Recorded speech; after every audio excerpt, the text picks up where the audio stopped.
em vaig trobar amb una amiga, a la qual un fantasma sempre l'assetjava. Estava ben embarassada, amb una gran panxa altiva. Cada dia li preguntava, hi ha l'esperit? Perquè tota hora me'n parlava i jo hi estava molt encuriosit. De fet, no l'havia vist mai, però d'ella me'n refiava. Mira, el que no el veus, em responia. Amb cara destorat, no li volia espatllar la fantasia. Li deia, sí, el veig ben allunyat. I al mateix temps me'n feia creus. Aquell dia va trencar aigües.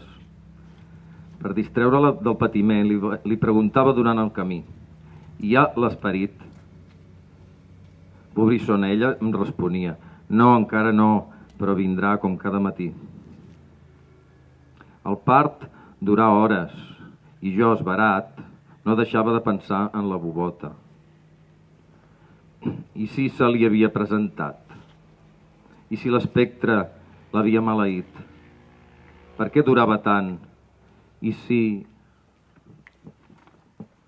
estava farcit de temença?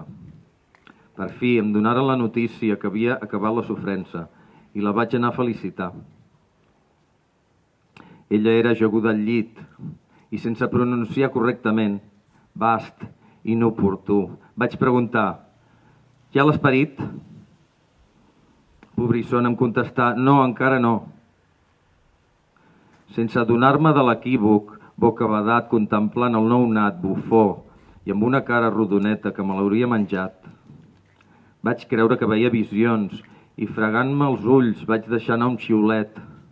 L'escena grotesca em va esperonar a exclamar, aleshores aquest nen què és? Un fantasmet?